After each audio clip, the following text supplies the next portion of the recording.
La princesse à la robe de papier. Il était une fois une belle princesse qui s'appelait Elizabeth. Elle portait de riches habits et vivait dans un beau château. Elle devait épouser le prince Roland. Mais un jour, par malheur, le dragon ravagea son château. De son haleine de feu, il brûla tous ses habits. Et il envola le prince. Elizabeth décida alors de poursuivre le dragon et Elizabeth est de délivrer le prince. Elle chercha partout quelque chose à porter. Mais le feu n'avait épargné une seule chose, un sac de papier. C'est ainsi à côté qu'elle se mit à la poursuite du dragon. Elle pouvait facilement le suivre car il laissait derrière lui un sillon d'herbes et d'arbres calcinés recouvert d'ossements de cheval. Elizabeth se retrouva finalement devant l'énorme porte d'une caverne. Elle n'avait jamais vu un aussi gros marteau de porte. Ça doit être le repas de dragon. Je me demande s'il est là. Alors, elle saisit le marteau de porte et frappa. Miam!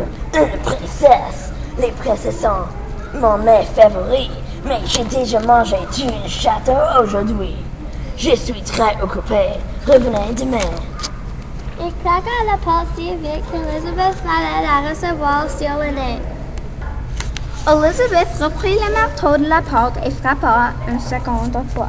Le dragon apparaît de nouveau et lui dit Allez, la princesse est mon mets favori, mais j'ai déjà mangé tout un château aujourd'hui.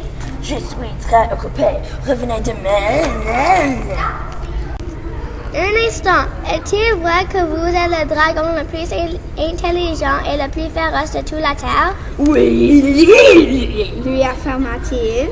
Est-il vrai que vous pouvez détruire 10 forêts à la fois seulement avec votre haleine de feu? Lui demanda-t-elle. mais oui. Lui confirma-t-il. À ces mots, il reprit une énorme inspiration et profonde temps de feu. Qu'il rasa 50 forêts! Incroyable! S'écria Elizabeth. Le dragon reprit une autre grande respiration et cette fois il crachera tant de feu.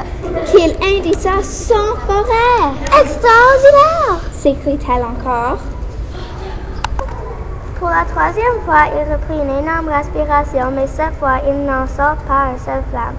Il ne lui reste même pas assez de feu pour se faire cuire une boulette de viande. Est-il vrai Continua Elizabeth. que vous pouvez faire le tour de la Terre en 10 secondes? Mais bien sûr. Lui assura-t-elle. Et il s'élança pour faire le tour de la Terre. En moins de 10 secondes. À son retour, il était mort de fatigue, mais Elizabeth lui cria « Fantastique! Refais-le encore! » Il s'élança de nouveau, mais il fit le tour de la Terre. en 20 secondes cette fois. À son retour, il ne pouvait plus dire un seul mot. Il s'étendit de toute son langue et tomba aussitôt endormi. Elizabeth lui chuchota très bas à l'oreille. « Hé, c'est le dragon! » Il ne broncha pas. Elle lui souleva l'oreille et mit sa tête, hurla aussi fort qu'elle peut. « Hé, mais c'est le dragon! » Épuisé, il ne pouvait plus même dire un mot ou bouger.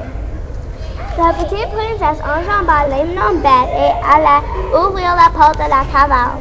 Le prince Roland l'y attendait. En la regardant, il s'exclama « Quelle honte! Quelle forte odeur vous fumez, vous dégagez!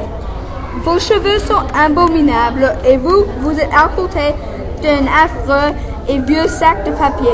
Revenez me voir quand votre tenue sera digne d'une celle d'une princesse. » « Cher Roland, Lui répondit-elle. vos habits sont vraiment beaux et votre chevelure vraiment propre. Vous avez l'air d'une prince, mais vous n'êtes qu'une cracune. » Et elle ne l'épousa finalement pas.